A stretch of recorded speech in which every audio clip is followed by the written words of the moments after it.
আরে পাগলা, কোরআন দিয়ে বাংলাদেশ চললে হিন্দুকেরও লাভ আছে। আমার এলাকার সবগুলা হিন্দু একদিন আমার মাদের সাথে এসে বলছি, তো হুজুর আমরা আপনার দল করবো। আমি বললাম কেন?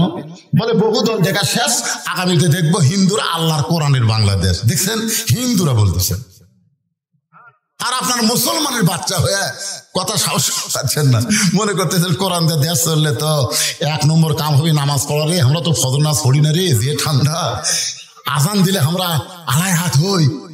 এখন কোরআন দিয়ে রাষ্ট্র চললে প্রথমই শর্ত হবে নামাজ কায়েম করা, নামাজ না পড়লে 5 হাত দাঁড়িয়ে নামাজ ধরাবি। জোরে কোন কথা ঠিক কিনা? এইরকম বেয়া নামাজেরা চাচ্ছে কোরআন দিয়ে বাংলাদেশ না চলুক। যারা সুদ খায় তারা করছে আমি একা বসে থেকে যে হারে বাড়তি খাচ্ছি। যেদিন থেকে কোরআন দিয়ে বাংলাদেশ চলবে সেদিন সুদ ভিত্তিক অর্থনীতিকে কবর দিয়া যাকাত ভিত্তিক অর্থনীতি চালু হয়ে যাবে। জোরে কোন কথা ঠিক কিনা? এ কোরআন দিয়ে যদি বাংলাদেশ চলে তাহলে শাবনুর পপি পূর্ণিমা এরকম দেখা যাবি না রে। সব মেয়ে মানুষ বোরকার মধ্যে ঢুকবি রে, তখন আমরা দেখবো কাকে। নানা ধরনের চিন্তা, মিন শাররিল ওয়াসওয়াসিল খান্নাস, শয়তান আপনাদের মনের মধ্যে ধোঁকা দিচ্ছে। কোনো ধোঁকা না। আল্লাহর কোরআন আসলে আওয়ামী লীগ, বিএনপি, জামাত, তাবলীগ মসজিদের মধ্যে ঢুকলে যেমন আমরা কাতার সোজা করে দাঁড়াই, বাংলাদেশের সব মুসলমান আমরা ভাই ভাই হয়ে যাব। জোরে কোনো কথা ঠিক কিনা? আমাদের মধ্যে কোনো বৈষম্য থাকবে না। ওমর ফারুক মেয়েটাকে বলতেছে, মা তোমার কথা শুনে আমি অত্যন্ত খুশি হইলাম, কিন্তু তুমি যে ধীর গতিতে চলতেছ, তোমার চলা দেখে মনে হচ্ছে তুমি একজন দুঃখী নারী। কারণ তুমি যে ধীর গতিতে তুই পাহাড়ের মাঝখান দিয়ে হাঁটতেছ, আমার মনে হয় তুমি একজন দুঃখী নারী। মেয়েটা হেজাবের ভিতর থেকে বলতে যে পথিক, আমি আসলেই একজন দুঃখী নারী। আজকে 6 দিন হলে হযরত উমরকে আমি খুঁজে বেড়াই। সুবহানাল্লাহ কবেন না? আসলে আমি একজন কি? আমি আসলে একজন দুঃখী নারী। আজকে 6 দিন হলে হযরত উমরকে আমি খুঁজে বেড়াই। উমর ফারুক বলতেছে, মা তুমি পাগলি নাকি? উমর হলো অর্ধ পৃথিবীর খলিফা। সে উমরকে খোঁজার জন্য তুমি 2 পাহাড়ের মাঝখানে কেন খুঁজতেছ? উমরকে যদি পাবার চাও তাহলে সংসদ ভবনে যাও, গণভবনে যাও, বঙ্গভবনে যাও। এইগুলো ভবনে গেলে তুমি ওমরকে পাবে। মেয়েটা বলে, পথিক রে তুমি জানো না আল্লাহর কোরআন দিয়ে যেদিন পৃথিবী চলবে সেদিন থেকে নেতা খোঁজা লাগবে না, নেতারাই দুঃখী মানুষকে খুঁজে বেড়াবে। সুবহানাল্লাহ বলেন। আল্লাহর কোরআন দিয়ে যখন বাংলাদেশ চলবে কোন এমপি, কোন মন্ত্রী খোঁজা আপনাদের লাগবে না। সমস্ত এমপি মন্ত্রী আপনাদের কাছে এসে ঘুরঘুর করবে। জোরে কোন কথা ঠিক কিনা? খালি ভোটের আগে আসে, ভোটের পরে আসে না। গরিবের বন্ধু, সমাজসেবক, জনদরদি এমন সিটারি কথা কয়া ভোট নেয়, আর ভোট নেওয়ার পরে এমপি আর নন্দীগ্রাম নেয়, এমপি ঢাকার বাসায়। জোরে কোন ঠিক কিনা? মাঝে মধ্যে যদি নন্দীগ্রাম আসে কোনো ভোটার, গরিব মানুষ যদি এমপির কাছে যায়, গরিবের বন্ধু, সমাজসেবক, আমার এমপি রে, আমি গরিব ভোট দিছি রে, গরিবের বন্ধু। ওই নন্দীগ্রাম এমপির সাথে দেখা করবে গেছে, শামসের অত্যাচারে, শামসের অনেক এমপি রেস্টে আছে। বাবারে, ভোটের আগে করলো কি আর ভোটের পরে শালা হলো কি রে? আল্লাহর কোরআন দিয়ে যখন বাংলাদেশ চলবে তখন নেতা খোঁজা লাগবে না, নেতারাই দুঃখী মানুষকে খুঁজে বেড়াবে। সুবহানাল্লাহ। এই কোরআন দিয়ে যখন বাংলাদেশ চলবে তখন কোনো গরিব মানুষ ধনীর বাড়ি যাওয়া লাগবে না, কোনো গরিব মানুষকে ধনীর বাড়ি যাওয়া লাগবে না। ধনীরাই গরিবের দরজায় দরজায় ঘুরবে। ধনী তুমি যদি জান্নাতে যাবার চাও, ও ধনী ধনী, তুমি যদি জান্নাতে যাবার চাও, 2.5 টাকা গরিবক বুঝে দাও। জান্নাত তোর বাপের বাড়ি না যে টাকা ব্যাংক তুমি, আর তুই জান্নাত যাবো। মরে দেখ, কবরের মধ্যে 70টা সাপ হবে, এক একটা সাপের 5টা করে মাথা হবে। জোরে কোন কয়টা করে মাথা? এরকম 5 মাথা লিয়ে টাকা আলার বুকের উপর যখন মারবি না, 40 গজ মাটির তলে যাবি, 40 গজ। তো কোরআন দিয়ে যখন রাষ্ট্র চলবে তখন ধনীরা গরিবের টাকা বুঝে দেওয়ার জন্য গরিবের দরজায় দরজায় ঘুরবে, গরিবের দরজায় দরজায় ধনীরা ঘুরবে। গরিবরা কোনোদিন ধনীর বাড়িতে আসবে না, নেতার কাছে কোনোদিন যাওয়া লাগবে না, খালি তারাই দুঃখী মানুষকে খুঁজে বেড়াবে। মেয়েটা বলতেছে পথিক, আজকে 6 দিন হলে হযরত ওমরকে খুঁজতেছি, আর 1 দিনের মধ্যে যদি না পাই তাহলে আসল জায়গায় আমি বিচার দিব। সোনালো কর না কেন? মেয়েটা কি বলতেছে? আজকে কয়দিন হলে খুঁজতেছি? আজকে 6 দিন হলো হযরত ওমরকে খুঁজতেছি, আর 1 দিনের মধ্যে যদি খুঁজে না পায় তাহলে আসল জায়গায় বিচার দিব। ওমর ফারুক ছোট বাচ্চার মতন থরথর করে কাঁপতেছে। থরথর করে কাঁপার কারণ হলো কি জায়গা? আপনারা বলেন তো, হাসিনার এরকম পতন হওয়ার কারণ কি? আমরা জজ কোর্ট, সুপ্রিম কোর্ট, হাইকোর্ট সব জায়গায় কিন্তু বিচার দিচ্ছি, কাম হয়নি। যত খারাপ মানুষ সব জামিন পায়, আর যত ভালো মানুষ সব জেলখানায়। তখন জনগণ দেখলো না, কাম হবি না, আসল জায়গা। সকালবেলা হুমকি মারছে আর বাস ফিরে। সকালবেলা চিনিস কার দল করে তুই জানিস?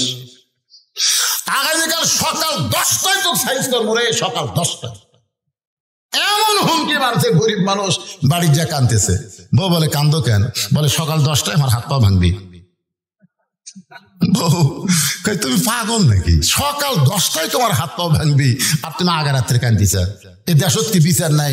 এই দেশ কি মগের মূল্য ধরো নাকি? তুমি চেয়ারম্যানকে বিচার দাও, মেম্বারকে বিচার দাও। তখন স্বামী মুচকি মুচকি হাসে। বউ কলে হাসো কেন? তুই বদরুল রশিদের ওয়াজ শুনিস নি? বউ কয় বদরুল রশিদ আবার কি ওয়াজ করছে? বদরুল রশিদ ওয়াজ করছে 6 বছর আম বাগানে চাষ করছে। 6 বছর জ্যৈষ্ঠী মাসে দেখতে গেছে আম পাকছে কিনা, যা দেখে গাছের ডালে বসে এক ছোট্ট বাচ্চা পাকা আম পাড়তিছে আর ব্যাগের মধ্যে তুলতিছে। বাগানের মালিক বলে কে রে, আমি খাইনি, আমার পরিবারের কেউ আম খাইনি, আর তুই আমার কাছে আম পাড়তেছিস, তোর বাপক যা বিচার দেবো রে। ছেলে খালি মুচকে মুচকে হাসে। বাগানের মালিক বলে হাসিস কেন? বলে আমার বাপক কোথায় খুঁজবার যাবেন, আমার বাবা আর এক গাছে চড়ছে। তখন বাগানের মালিক নিচে বসে কান্দের বলে আল্লাহ বিচার দিমু কার কাছে? বেটাও চোর, বাপও চোর। আমাদের বাংলাদেশ 15.5 বছর এরকম হয়েছিল, বিচার দেওয়ার কোনো জায়গাই ছিল না। ছোট নেতার থেকে বড় নেতা সব শালারাই চোর। জোরে কোনো কথা ঠিক কিনা? একটা প্রধানমন্ত্রী পর্যন্ত 56,000 কোটি টাকা, ওনার বোন, ওনার ছেলে আর উনি, এই 3 জন মিলে ওই রূপপুর 56,000 টাকা কোটি, 1000 কোটি টাকা প্রধানমন্ত্রী চুরি করছে। তাহলে আপনাকে রানা কি বসে থাকবে? এতি নেতা, ফ্যাতি নেতা, স্যাতি নেতা, যত নেতা সব শালারাই চোর। বিচার দেওয়ার কোনো জায়গা নেই। বেটাও চোর, কথা কয় না কেন? বেটাও চোর।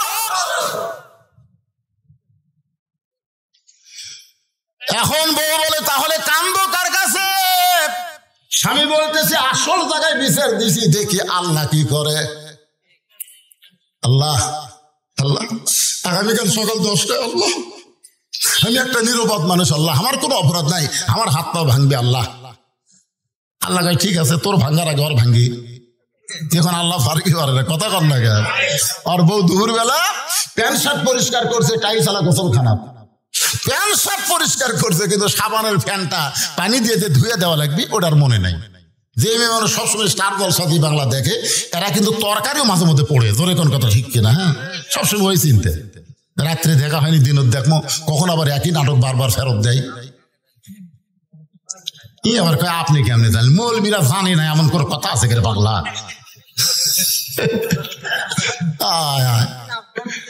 আমার এলাকাতে আমি কি শহরত আসমানত থাকি না গ্রামত থাকি?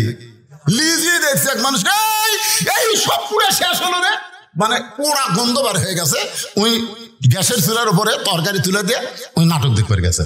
এখন নাটক দেখবার যে তরকারি তুলে দিয়েছে মনেই নেই। একে তরকারি পুড়িয়ে পাইলে পুড়িয়ে, আপনি বলেন তো তরকারি আর পাল্লা পুড়লে কয় বাড়ি গন্ধ যায়? দৌড়ে এসে দেখে কেন কি হলো? স্টার জলসা দেখবার যাই তো কাম সারা। তাই এখন প্যান্ট শার্ট পরিষ্কার করছে, সাবানের ফ্যানটা পরিষ্কার করেনি। এক সময় ওই ফ্যানটা শুকে টাইলসের উপর লেলপা হয়ে আছে। লেলপা বোঝেন? রাত 9টার সময় যে বেটা হুমকি দিস আগামীকাল সকাল 10টায় তো সাইজ করবো, ওই রাত 9টার সময় পন্সের স্যান্ডেল পাওয়ার দেয়া তলা সমান ওই বাথরুমে পেশাব করবার গেছে। ওর বউ যে লেলপা করে তো তুই কি জানে? ওই পন্সের স্যান্ডেল পাওয়ার দেয় লেলপার উপর কেবল 2 পাও দিছে একবার। আপনারা মনে করেন একবারে যদি দুই পাওয়া যায়, কোন ব্রেক ধরার বুদ্ধি আছে? ঠাস করে পড়েছ, মারে বাবারে কই চিল্লা উঠছে।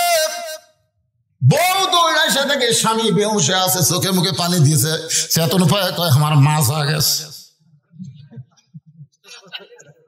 মোবাইল করেছে শহীদ জিয়া মেডিকেল কলেজের অ্যাম্বুলেন্সে। অ্যাম্বুলেন্স রাত 11টার সময় প্যাপো প্যাপো করে গ্রামের মধ্যে ঢুকছে। স্বামী বলতেছে আমার গ্রামে কে অসুস্থ হলো, আমি একটু বাইরে যাই। বউ বলতেছে তোমার কি মনে নাই তোমার হাত পাও ভাঙবি? সেটা তো সকাল 10টায় রে, এখন বাজে রাত 11টা। আমার গ্রামের কোন বাড়িতে অ্যাম্বুলেন্স আসতেছে একটু দেখা লাগবে না? ওই বার হইয়া দেখে যাই হুমকি মারছে ওরই দরকার। আস্তে আস্তে যায় দেখে তক্তা যেরকম বার করে তক্তা ওই রকম শান করে বার করে অ্যাম্বুলেন্সের এক দিক দিয়ে ঢুকে দিচ্ছে। ওই জানলার যা বলতেছে কে ভাই সকাল 10টা বাজতে অনেক বাকি ভাই, 41 সালের বহু বাকি ভাই, 24 সালের খবর কি?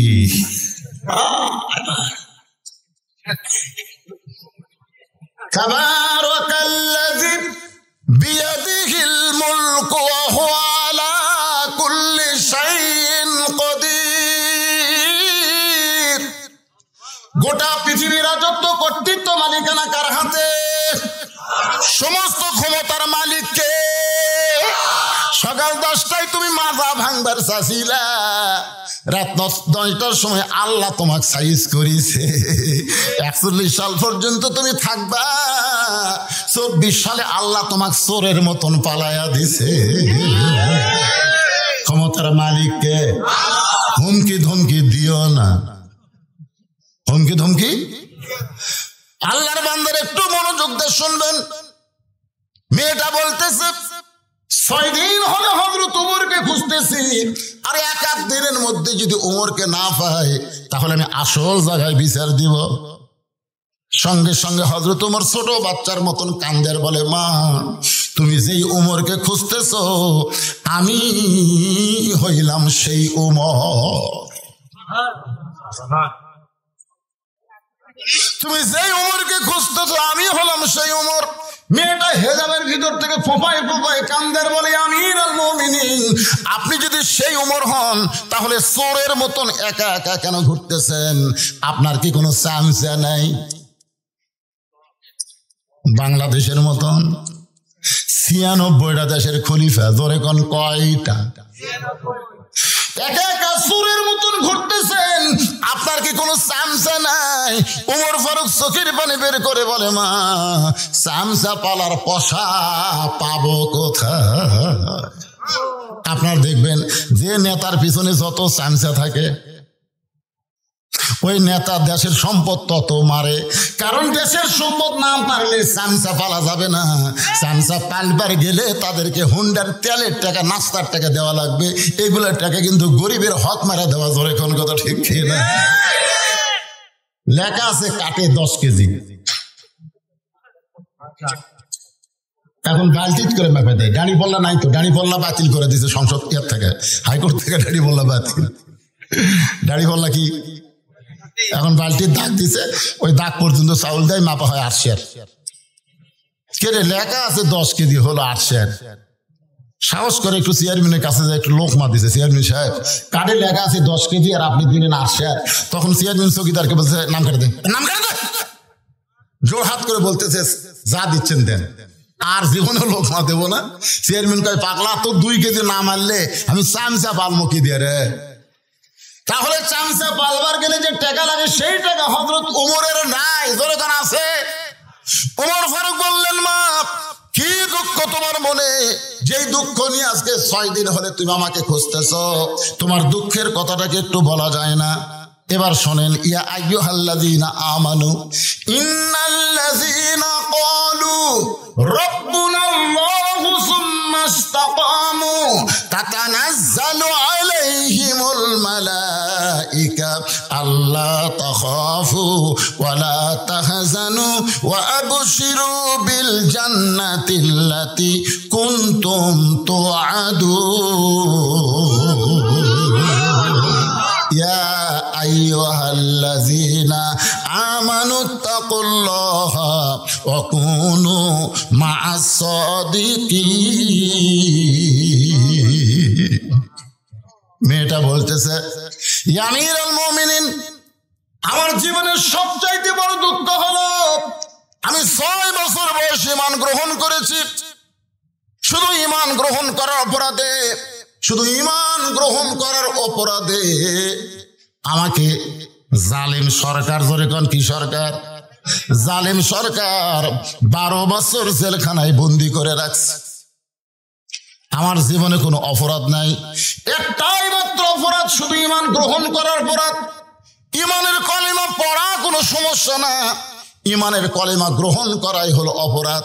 আমাদের বাংলাদেশে যারা ঈমানের কলিমা পড়েছে তাদেরকে পুলিশ কোনোদিন খুঁজবে না, কিন্তু যারা ঈমান গ্রহণ করে, ঈমান অনুযায়ী যারা কোরআনের আইন চায়, তাদেরকে কিন্তু 15.5 বছর বাড়ির থাকতে দেয় নাই। জোরে কোন কথা ঠিক কিনা? মেয়েটা কি বলতেছে, আমার জীবনের সবচাইতে বড় দুঃখ হলো 6 বছর বয়সে ঈমান গ্রহণ করেছি, 12 বছর জেলখানায় বন্দি জীবন কাটাইছি। সকালবেলা 3টা করে চাবুক মারছে, বিকেলবেলা 3টা করে চাবুক মারছে। আমার দেহের এমন কোন জায়গা নাই যেই জায়গায় জালিমের চাবুকের আঘাতের দাগ নাই। আপনারা বলেন তো, আমির হামজা কোন অপরাধে জেলখানায় 3 বছর? মামুনুল হক কোন অপরাধে জেলখানায় 3 বছর? যেই মামুনুল হক বাঘের মতন গর্জন করে ভাষণ দেয়, আর সেই মামুনুল হককে জেলখানায় নিয়ে যাওয়ার পরে সে হেঁটা হেঁটা আদালতে আসতে পারে না, তাকে চেয়ারে করে আদালতে আনতে হয়। ধরে কোন কথা ঠিক কিনা? তার মানে কি বুঝতেছেন, আলেমদেরকে জেলখানা নিয়ে যায় ওই সমস্ত জালেমরা কিন্তু সহজে রাখে না, বরং তাদের উপরে নানা ধরনের শাস্তি আরোপ করা হয়। ধরে কোন কথা ঠিক কিনা?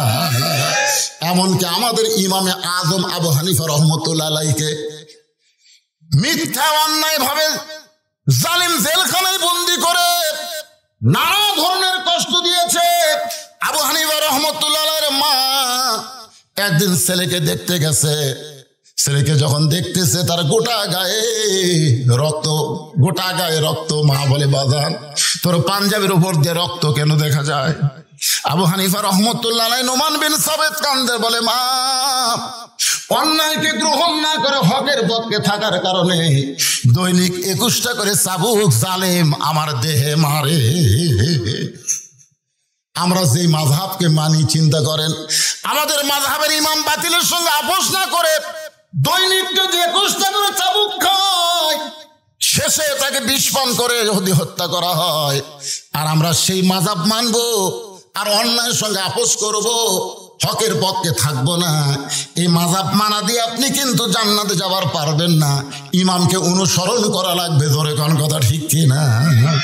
আপনি যদি ইমামকে অনুসরণ করেন, একটি দায়িত্ব বিহাদাল ইমাম, আপনি অনুসরণ করলেন কিন্তু ইমামের আগে রুকুত গেলেন, ইমামের আগে ছেদায় গেলেন, তাহলে ইমামকে অনুসরণ করবেন, আবু হানিফার মাযহাব মানবেন, কিন্তু তার মতন বাতিলের সঙ্গে জিহাদ করবেন না, তাহলে তো আপনার হলো না। কথা কন না কেন? বারে মন খারাপ করতেছেন আপনারা? একটু মনোযোগ দিয়ে শুনবেন। যে কোনো সময় আমাদের মৃত্যু হবে, যে কোনো সময়। আজকের মাহফিলটা মনে করেন আমার জীবনের শেষ মাহফিল, আপনার জীবনের শেষ মাহফিল হতে পারে। জোরে কোন ঠিক কিনা? তাই হক কথা বলার সময় জবান বন্ধ রাখে। কোন দল করেন সেটা ভুলে যান। কোরআনের মাহফিলে যখন বসেছেন তখন নিশ্চয় আপনি আল্লাহর দল হয়ে গেছে। আপনি বারে কোন দল করেন ভুলে যান। কি কোন দল আপনাকে বাঁচাবে না, কোন দল আপনাকে রক্ষা করতে পারবে না। যদি আপনি আল্লাহর কোরআনের দলে ভর্তি হয়ে যান, এই কোরআনের ওসিলায় আল্লাহ আপনাকে জান্নাত দিয়ে দিবে। তাই অন্য কোনো দিকে মনোযোগ না দিয়ে একটু মনোযোগ দিয়ে কথাগুলো শুনবেন। মেয়েটা বলতেছে, আমিরুল মুমিনিন, আমি যেই দেশের জেলখানায় বন্দী ছিলাম ওই দেশের নাম হলো রোম দেশ। জোরে কোন নাম কি? আপনি যখন রোম পারস্য দখল করলেন তখন আপনি ঘোষণা করলেন মুসলমান কোন রাষ্ট্র যখন দখল করবে ওই রাষ্ট্র তখন আল্লাহর কোরআন দিয়ে চলবে। আর আল্লাহর কোরআন দিয়ে যখন কোন রাষ্ট্র চলবে ওই রাষ্ট্রে আর কোন জেলখানা থাকবে না। আমিরুল মুমিনিন জেলখানার দরজা যখন মুক্ত করে দিলেন তখন আমি জেলখানা থেকে মুক্ত হয়ে বের হলাম। আমি কোথায় যাব বলেন? আমার দাদা হলো খ্রিস্টান, আমার বাবা হলো খ্রিস্টান, আমার 14 গোষ্ঠীর সবাই খ্রিস্টান, এমনকি রোম দেশের সবাই খ্রিস্টান। আমি খ্রিস্টান ধর্মের একজন মুমিনা নারী হয়ে আমি কোথায় যাব? আজকে 6 দিন হলে এই 2 পাহাড়ের মাঝখানে আপনাকে খুঁজতেছি। যদি আপনাকে খুঁজে পাই, আপনার কাছে এই দুঃখিনী মেয়েটা একটু আশ্রয় চায়। সুবহানাল্লাহ কয় না?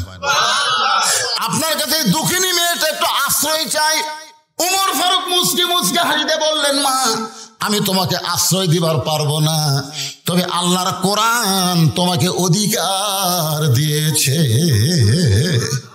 আপনারা বলেন তো, এই কোরআনে নারীদের অধিকার আছে না নাই?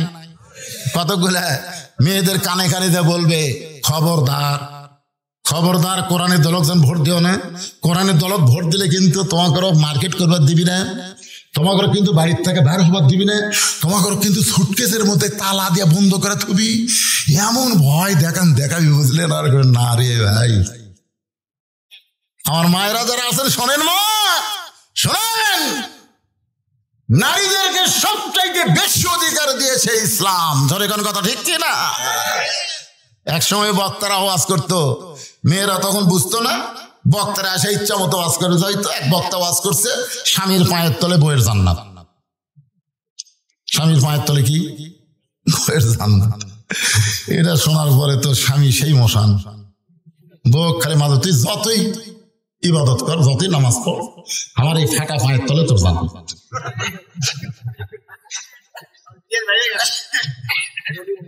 কিন্তু আপনারা দেখেন তো, কোরআন হাদিসের কোনো জায়গা কিন্তু নাই যে স্বামীর পায়ের তলে জান্নাত, বরং মায়ের পায়ের তলে জান্নাত। কোন মরদ মানুষের পায়ের তলে জান্নাত নাই। জান্নাত আছে নারীদের পায়ের তলে, সেই নারী যদি মা হয়। কথা বল না কেন? ইসলামে বাপের দাম বেশি না মায়ের দাম বেশি? এক বাক্যে মায়ের সন্তান কথা বলেন, বাপের দাম বেশি না মায়ের দাম বেশি? আর কি বুঝায়? ইসলামে ছেলের দাম বেশি না মেয়ের দাম বেশি? এক সাহাবী বলতেছি, ইয়া রাসূলুল্লাহ, আল্লাহ আমাকে একটা মেয়ে দিছে। রাসূল বলেন, একটা জান্নাত।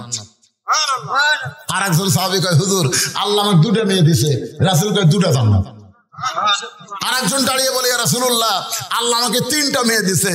আল্লাহ রাসূল বললেন, তুমি শুধু জান্নাতি না, আমার সাথে জান্নাত। এক সাহাবী দাঁড়িয়ে বলে, ইয়া রাসূলুল্লাহ, আল্লাহ আমাকে একটা পুত্র সন্তান দিছে। রাসূল বলেন, এজলেস, বস। তুই দাঁড়াছিস কেন?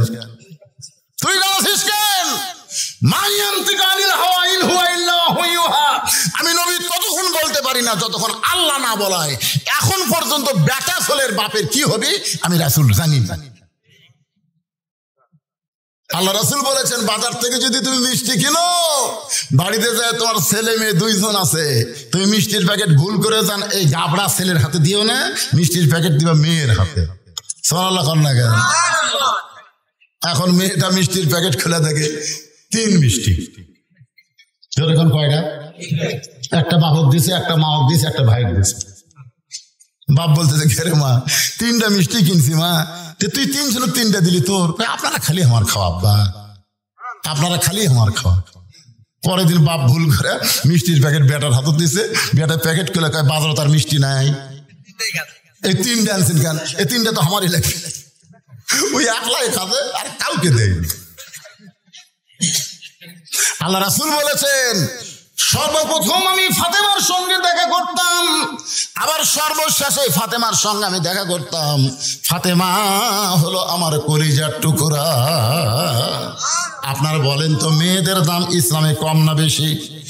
আমার মায়েরা পর্দার অন্তরে আছেন, একটু মনোযোগ দিয়ে শুনবেন। ওমর ফারুক বললেন, মা তুমি আমার কাছে আশ্রয় কেন চাইতেছো? ইসলাম তোমাকে অধিকার দিয়েছে। মেয়েটা হেজাবের ভিতর থেকে বলে, আমির আল মুমিনিন, ইসলাম আমাকে কি অধিকার দিল? ওমর ফারুক বললেন, তোমার বয়স কত? মেয়েটা বলতে, 6 বছর বয়স ঈমান গ্রহণ করেছি, আর 12 বছর জেলখানায় বন্দি জীবন কাটাইছি। 6 আর 12 একত্র করলে 18 বছর হয়।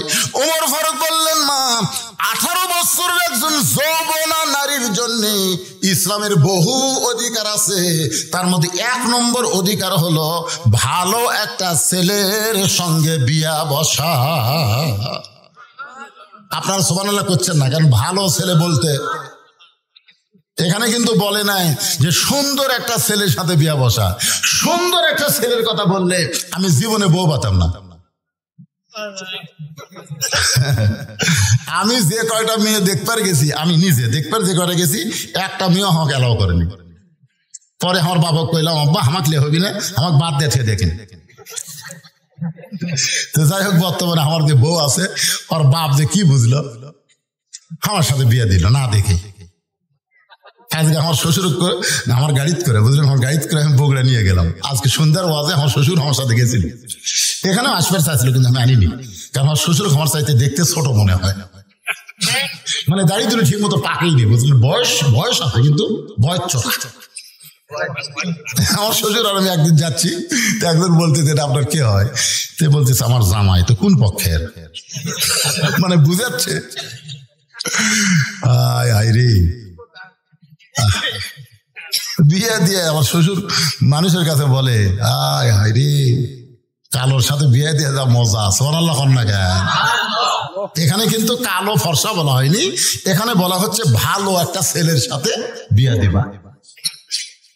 ভালো একটা মেয়ের সঙ্গে, ভালো একটা ছেলের সঙ্গে বিয়ে বসার অধিকার আল্লাহ তোমাকে দিয়েছে।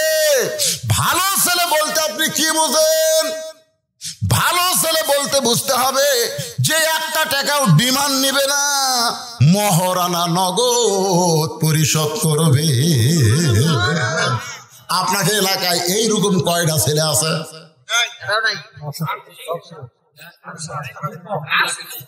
কারা কারা বিয়ে করেননি তারা হাত তোলেন তো দেখে। যারা বিয়ে করেননি এখন পর্যন্ত, যারা বিয়ে করেনি তারা এই মাহফিলত কেউ নাই। আইডিয়ারা কি করতেছে? আপনি কি এলাকার আইডিয়ারা কি করতেছে?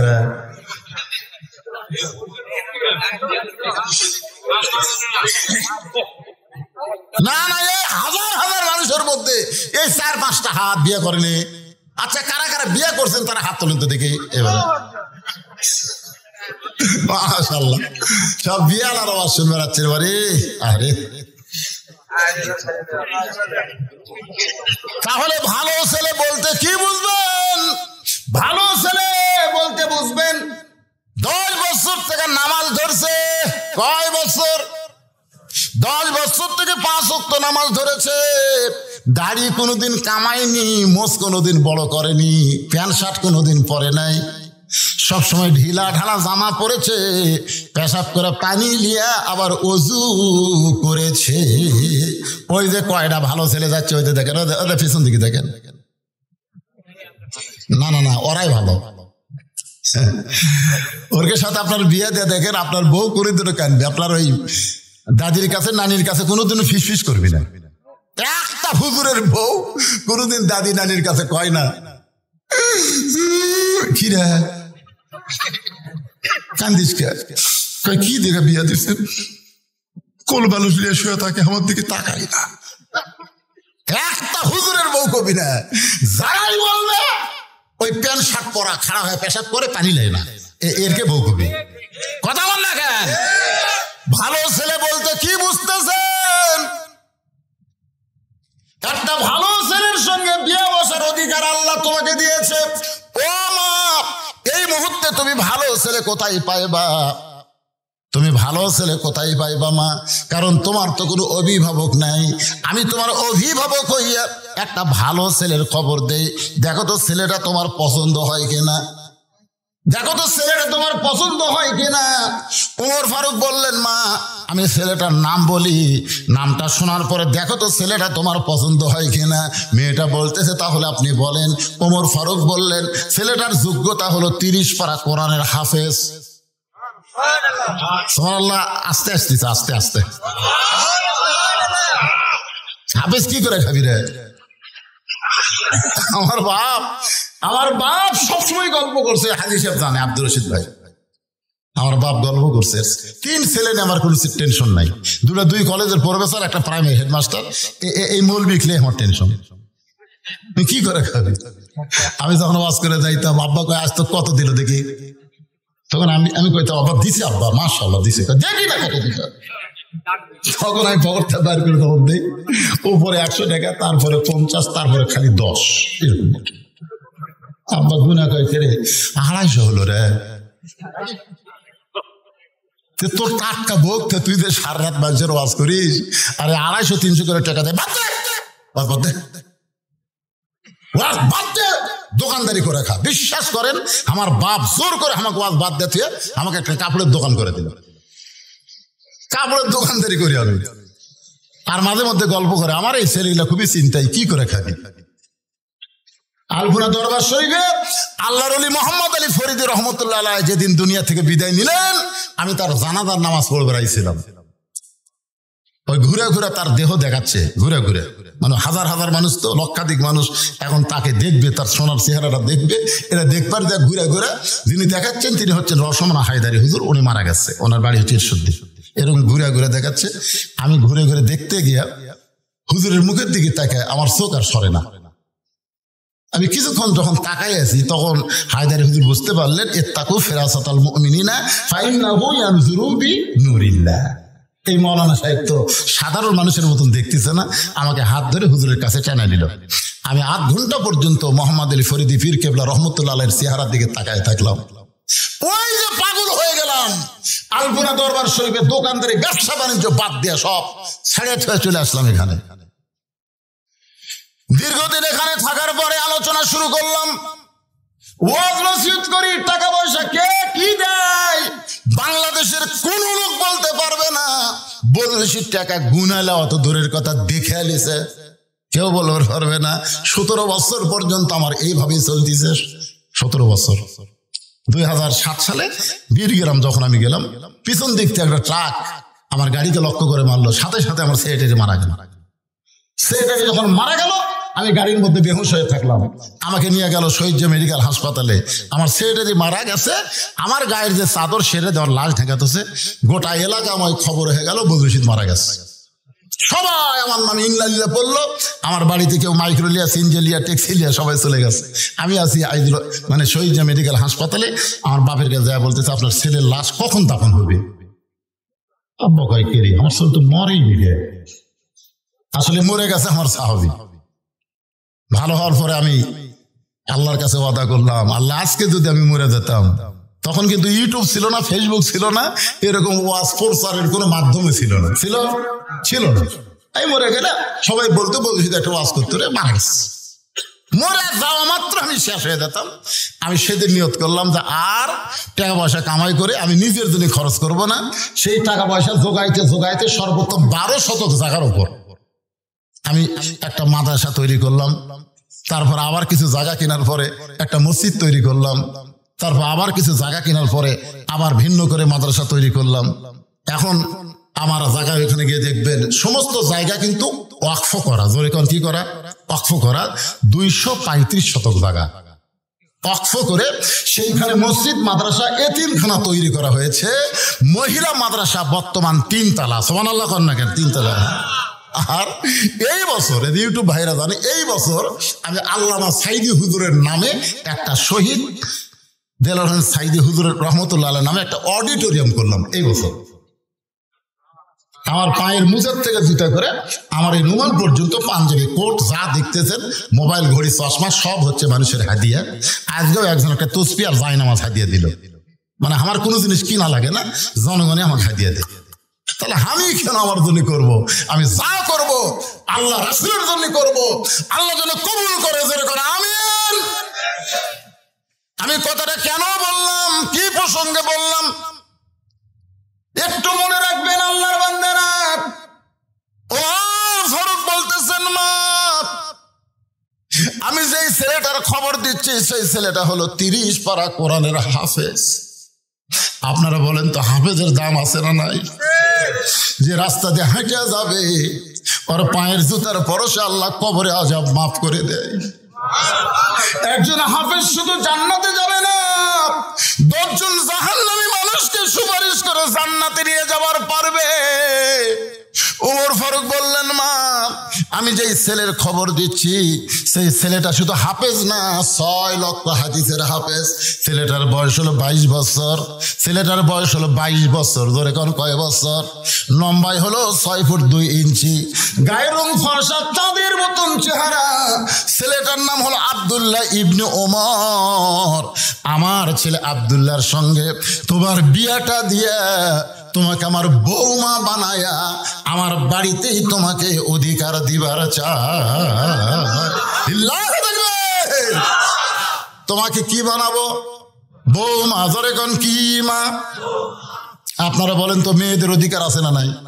ওমর ফারুক বললেন আমার আব্দুল্লাহর সঙ্গে তোমার বিয়েটা দিয়ে তোমাকে আমার বৌমা বানায় আমার বাড়িতেই তোমাকে অধিকার দিবার চাই। আব্দুর রশিদ ভাই, আপনি তো বেটি নেই মনে হয়, ছেলে আছে তো? বৌমা না?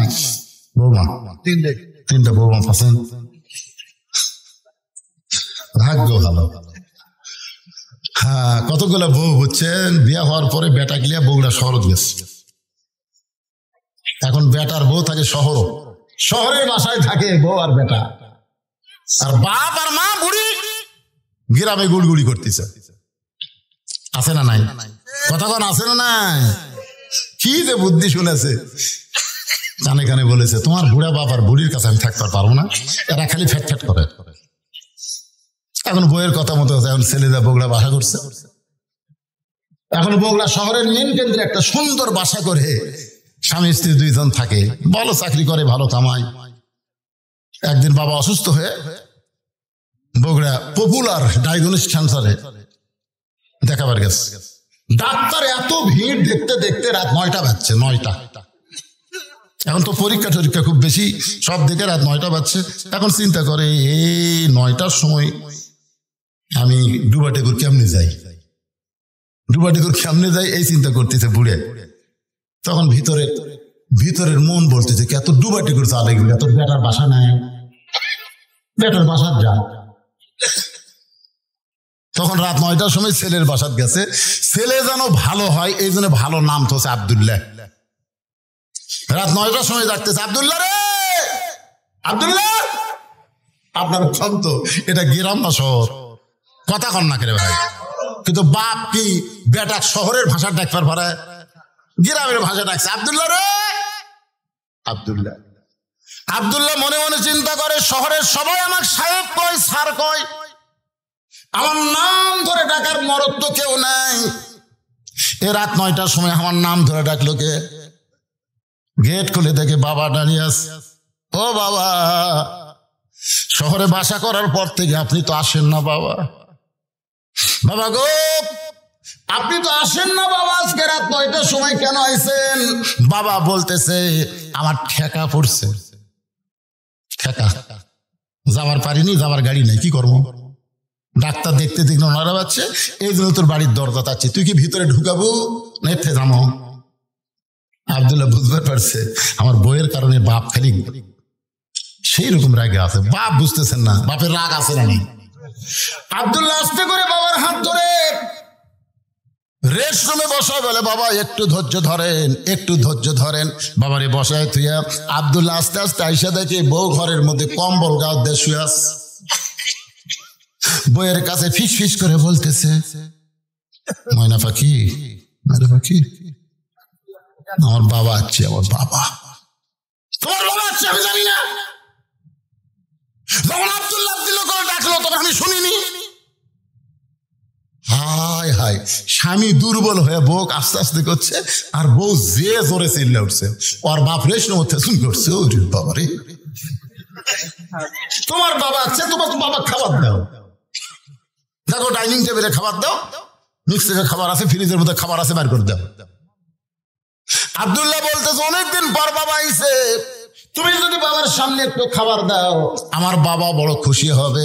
বউ বলতেছে সকাল থেকে আমার পিঠ শিরশির করে, আমার মাজা বেদনা করতেছে, আমি উঠতে পারলাম না, তুমি পারলে তোমার বাপকে খাবার দাও। আব্দুল্লাহ ধীরে ধীরে বাবার কাছে চলে আসে, বাবার চোখ দিয়ে দর দর করে পানি পড়ে। আব্দুল্লাহ বলে বাবা এমন করে আপনি কেন কাঁদতেছেন? বাবা বলে তোর বউয়ের অসুখ হয়েছে, তোর বিবি বড় ব্যথায় পড়েছে, আর অসুস্থ বউকে তুই কেন আমারে খাবার দিবার বলিস রে পাগল? তুই কি মনে করছিস আমার থাকার জায়গা নাই তাই বলি কি বগুড়া খাওয়ার হোটেল নাই? তুই কি মনে করছিস বগুড়া আমার থাকার জায়গা নাই তাহলে হোটেল নাই? আমি খাইয়ে যাচ্ছি বাবা, আমার অসুস্থ বউরে কবরদার জ্বালাতন করিস না, একটু থাকার জায়গা না। তখন আব্দুল্লাহ একটা ঘর দেখে বলে বাবা তার ওই ঘরে আপনি ঘুমান। রাত 9টার সময় বাবা না যখন 11টা বাজে এমন সময় আব্দুল্লাহর শালা বইয়ের ছোট ভাই, রাত যখন 11টা বাজে তখন আব্দুল্লাহর শালা বোঝেন না, বইয়ের ছোট ভাই, দরজাতে সে ডাকতেছে, শেফালি আপা, শেফালি আপা। আব্দুল্লাহর বইয়ের নাম হলো শেফালি। শেফালি আপা, বিয়ের যেমন হিন্দু ধরা ধরে লাভ মারে, আব্দুল্লাহর বউ কম্বল ফেলা দেয়া মারছে লাভ। আব্দুল্লাহ তাকায় দেখে কম্বল আছে, বউ নাই। কম্বল আছে, বউ নাই। বউটা গেল কোন জায়গায়?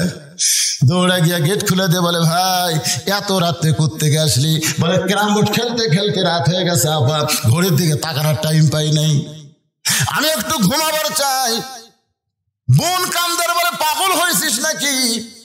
তুই আমার ভাই, না খেয়ে ঘুম পারবি, আমার চোখে ঘুম ধরবে না, আগে খাওয়া তারপরে ঘুমানো হবে। আব্দুল্লাহর বউ তার ভাইকে ডাইনিং টেবিলের চেয়ারে বসায়া ভাত তরকারি যা ছিল সব গরম করে ভাইয়ের সামনে দিয়া বলতেছে, খাওয়াই খাওয়াই, তুই না খাইলে আমার কলিজার মধ্যে কোনো শান্তি নাই। আব্দুল্লাহ মনে মনে চিন্তা করে, 9টার সময় আমার বাবা এলো, তখন তোর মাজা বেদনা পিঠ শিরশির করে, আর 11টার সময় খাওয়াই খাওয়াই কারণ কি? 12 হয়ে দেখে 5 তরকারি গরম ভাত, শালার মাথায় বইয়ের হাত। কয় তরকারি? 5 তরকারি গরম ভাত, শালার মাথায় বইয়ের হাত। খালি বলতেছে, আরে এক টুকরা খা ভাই, আরে এক টুকরা খা ভাই। আব্দুল্লাহ আস্তে আস্তে, বাবা যে ঘরে ঘুমাই, ওই ঘরের জানলার পাশে গিয়ে তাকায় দেখে 0 বাল্বের আলোতে বাবার শুকনা মুখ দেখতে পায়। বাবা আমার 9টার সময় না খাইয়া ঘুম পাড়ছে। আমার বাবা যখন খাবার চাইছে, আমার বাবাকে যখন খাবার দেবার বলেছি, তখন তোর মাজা বেদনা পিঠ শিরশির করে। আমার বাবা না খাইয়া ঘুম পাড়তেছে, আর তোর ভাইয়ের সামনে 5 তরকারি গরম ভাত। এমন সময় আল্লাহর কোরআন বলতেছে, আল্লাযী খালাকাল মাউতা ওয়াল হায়াতা লিয়াবলুয়াকুম আইয়ুকুম আহসানু আমালান ওয়া হুয়াল আজিজুল গফুর। আব্দুল্লাহ রে, আজকে তোর নেক আমলের পরীক্ষা হবে। আব্দুল্লাহ, আজকে তোর সুন্দর আমলের পরীক্ষা হবে। তোর শালার সামনে 5 তরকারি গরম ভাত, আর তোর বাপ না খেয়ে ঘুম পাড়তেছে, এই মুহূর্তে তোর আমল কি?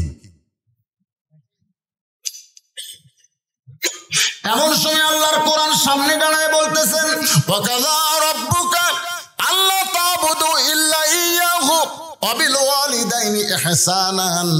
আল্লাহর ইবাদতের পরে বাপ মার প্রতি ইহসান করো, দয়া করো, ভক্তি করো। তুমি যতই নামাজ পড়ো, রোজা করো, তোমার বাপ মার কলিজায় যদি সামান্য কষ্ট দাও, তোমার একটা ইবাদত আল্লাহর দরবারে কবুল হবে না।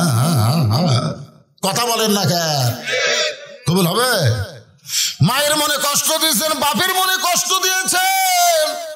দাঁত থাকতে মানুষ দাঁতের মূল্য দেয় না, চোখ থাকতে মানুষ চোখের মূল্য দেয় না। 18 সালে আমার বাবা মারা গেছে। বাবা যখন মারা গেছে, তখন আমরা 4 ভাই মায়ের কাছে গিয়ে বললাম, মা বাবা মারা গেছে। মা বলতেছে, আফসোস করিস না, বাবা মরে গেছে, মরা যখন লাগবে, আমি তো মা তোদের জীবিত আছি।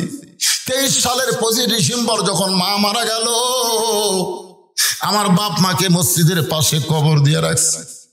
প্রতিদিন ওয়াজে আসার সময় একবার বাপ মার কবরে সালাম দেই। যত রাত্রি ওয়াজ করে যাই না কেন, বাপ মার কবরে সালাম দেই। বারবার চোখের সামনে ভেসে ওঠে, যার বাপ মা নাই এই দুনিয়াতে তার কেউ না। বহুদিন বউকে বলেছিলাম, আমার বউকে, আমি ওয়াজ করে বাড়ি আসবো, তুমি চেতন থেকো, তুমি চেতন থেকো। আল্লাহর কোরআন আমার সামনে কোনদিন দেখলাম না। আমার যাবার কারণে আমার বউটা চেতন আছে, কিন্তু আমার মা যেই ঘরে ঘুমায়, ওই ঘরের পাশ দিয়ে যখন আমি হেঁটে যাই, মামার জুতার শব্দ শুনে বুঝতে পারে, বাজান আমি ঘুমাই নাই। আমার মা ঘরের দরজা খুলে দেয়, আমি বলতাম মা কোনোদিন কি আপনার চোখে ঘুম ধরে না? মা বলে পাগল ছেলে ওয়াজ করে বাড়ি আসবি। এইটা জানার পরে দুনিয়ার কোনো মা ঘুমায় না। আজকে যাদের মা নাই বাপ নাই তারাই বুঝতেছে এই দুনিয়াতে সব কিছু থাকার পরেও তারা কিছুই নাই। জোরে কোন কথা ঠিক কিনা? আব্দুল্লাহ তাকায় দেখে বাবার মুখটা শুকনা দেখতে পায়। এখন আব্দুল্লাহ কি করবে? আল্লাহর কোরআন বলতেছে লিয়াবলুয়াকুম আইয়ুকুম আহসানু আমালা, তোকে পরীক্ষা করা হবে সুন্দর আমল। এই মুহূর্তে তোর আমল কি? আব্দুল্লাহ চোখ বন্ধ করছে, কারণ ভালো কিছু করবার গেলে চোখ বন্ধ করা লাগবে। তো চোখ বন্ধ করে দেখে উটি বলা একটা বেলান আছে। উটি বলা মানে শহরের বাসার তো লাঠি থাকে না রে ভাই, উঠি বলে। এই উটি বলা একটা বেলান আছে, এক হাত।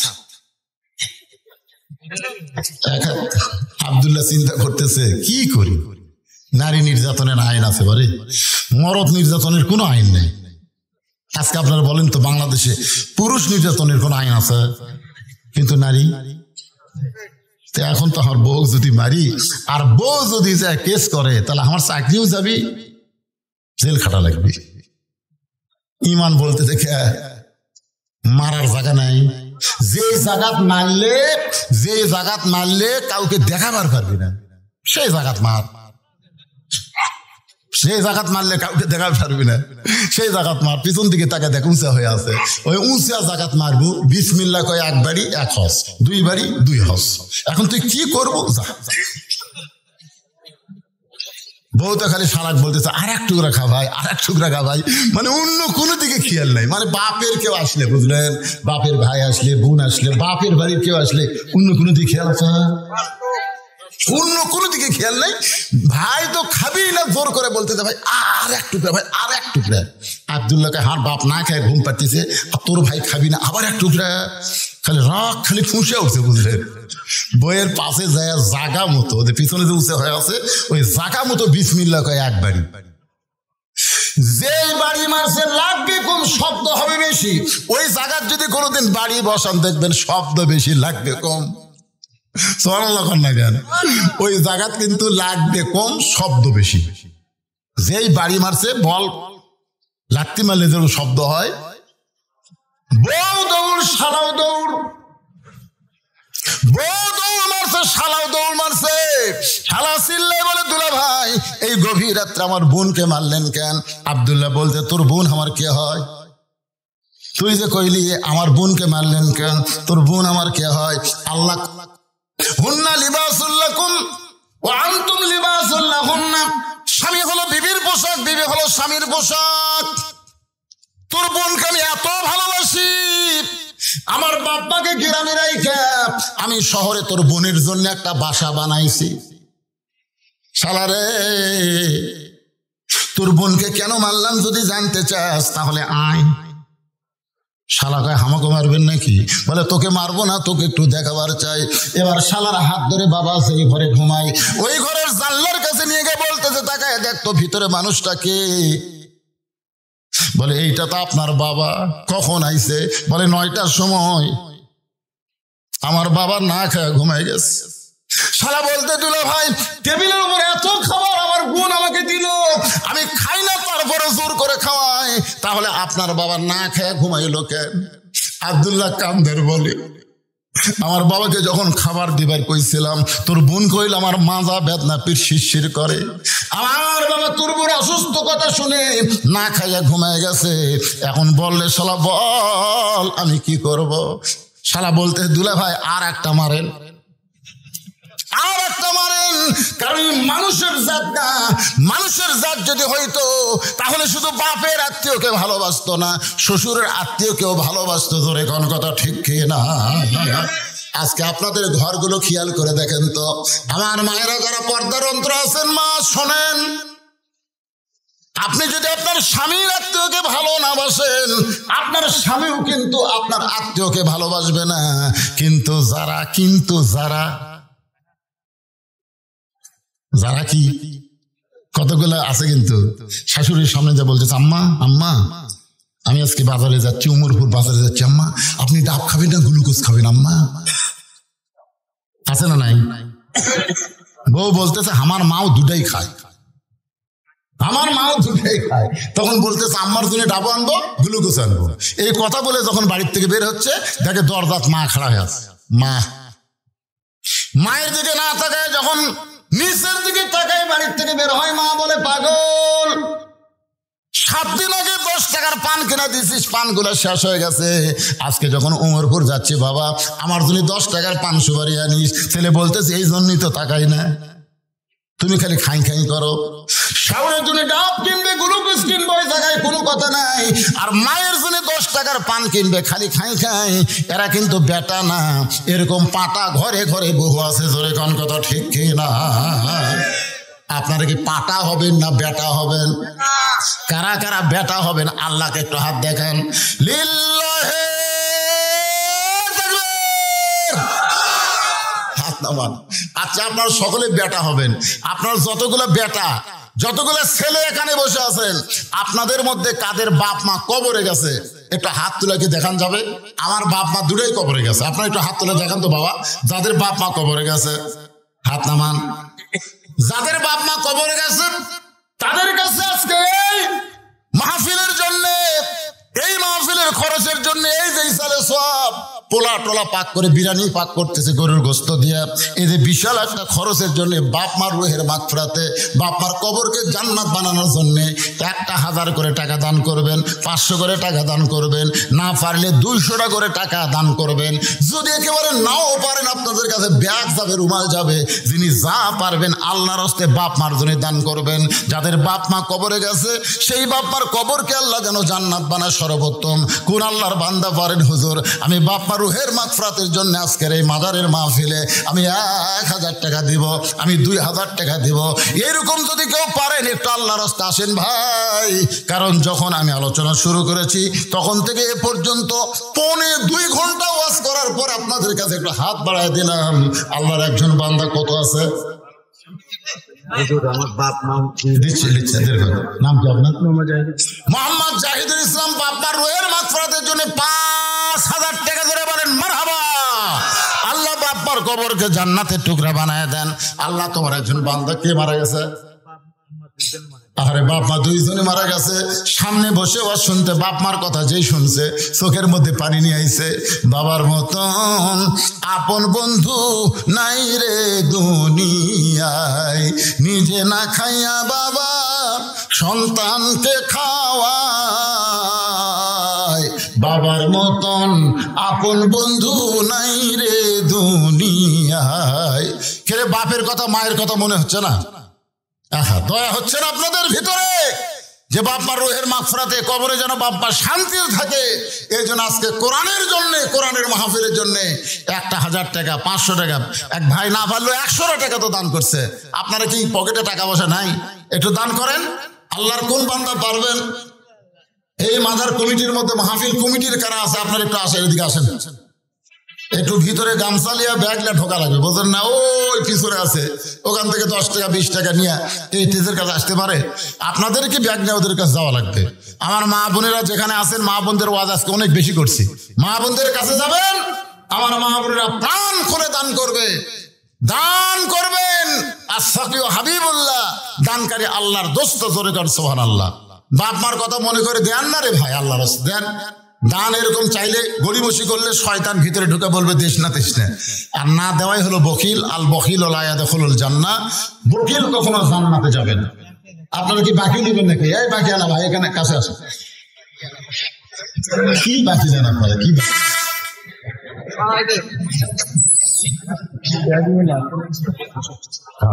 ব্যাগ না নাম তেল চাউল এগুলো সব কিছু দেওয়া হচ্ছে। আমার ছোট ভাই মারা গেছে, 500 টাকা। ছোট ভাই মারা গেছে, বাপ মা মারা গেছে উঠতেছেন, আর ছোট ভাই মারা গেছে। ছোট ভাইয়ের কথা মনে করে 500 টাকা দান করেছে। আল্লাহ ভাইয়ের কবর জান্নাতের টুকরা বানান। ছোট ভাইয়ের জন্য কে দিছে? আপনার বাবা দিছে ছোট ছেলের জন্য। আরে 100 টাকা আল্লাহ দানকে কবুল করেন। আল্লাহ বাবার দানের কারণে আল্লাহ তাকে জান্নাতি কবুল করেন। আল্লাহুম্মা আমিন। শ্বশুর মারা গেছে, শ্বশুরের জন্য আবার 100 টাকা দান করলো। একই ব্যক্তির হাতে আল্লাহ কয়েকটা দান চলে আসলো, আল্লাহ দানকে কবুল করেন। আল্লাহ নেক আশা পড়া আল্লাহুম্মা আমিন।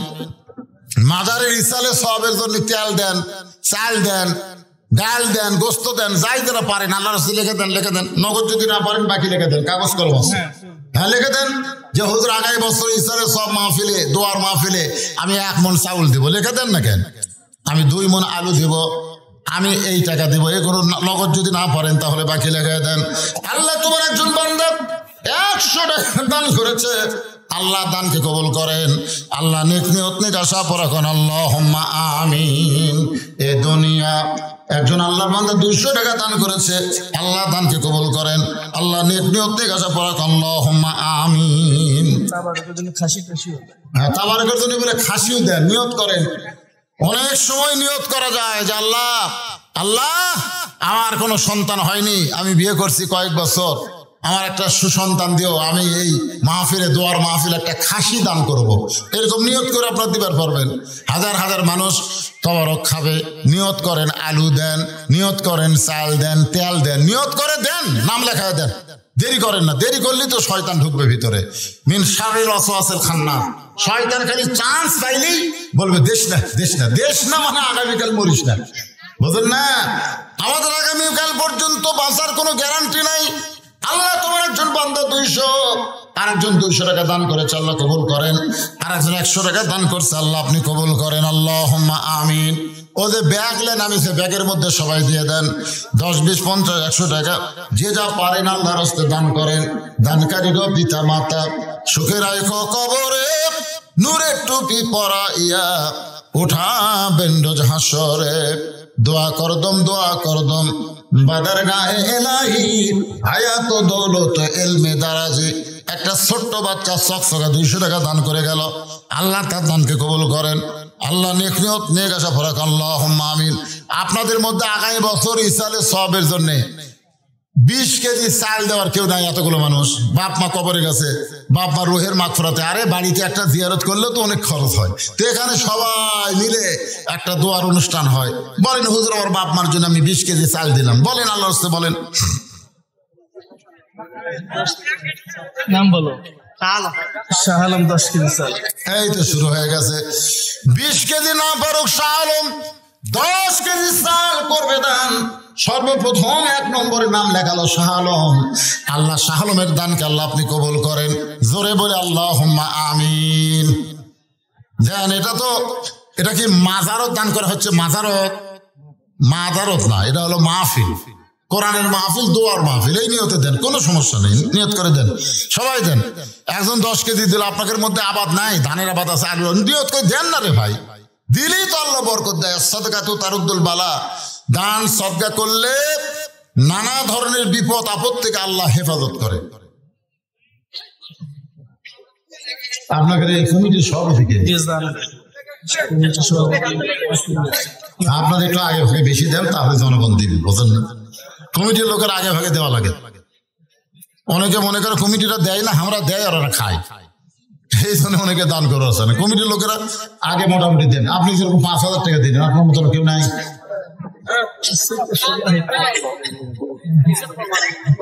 মুরব্বী আপনি কিছু জানেন?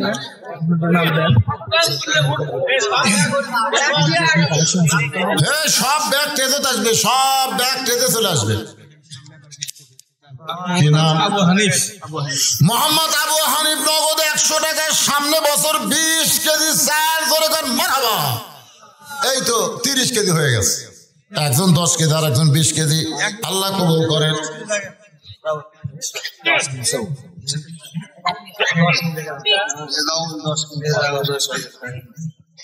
5 কেজি খেয়ে দিল। নাম হলো আব্দুল ওয়াহাব। আব্দুল ওয়াহাবের নাম লেখেন। নামুর গ্রামের 5 কেজি। 5 কেজি কি দিয়েছে? তেল। সেলিম ছোট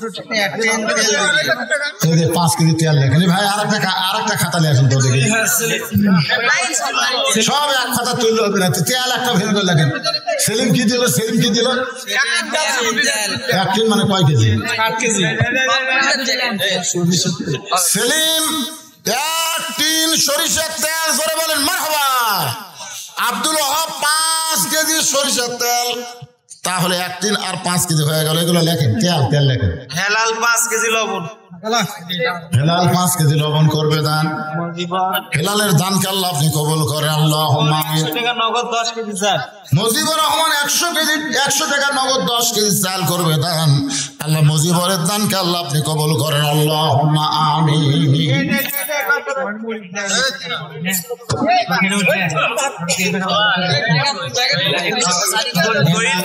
চাল কত? 10 কেজি।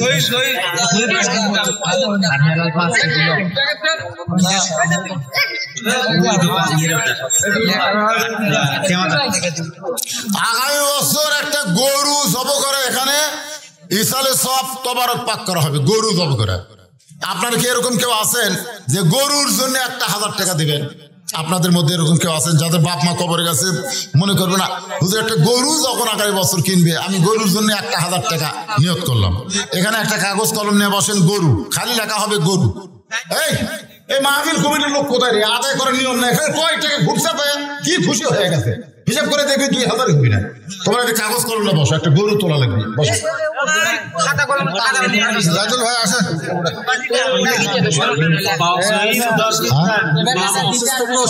বাপ মা অসুস্থ, সুস্থতার জন্য 100 টাকা দান করেছে। আল্লাহ দানকে কবুল করে বাপ মাকে পুরোপুরি সুস্থতা দান করেন। জোরে কোন আমিন।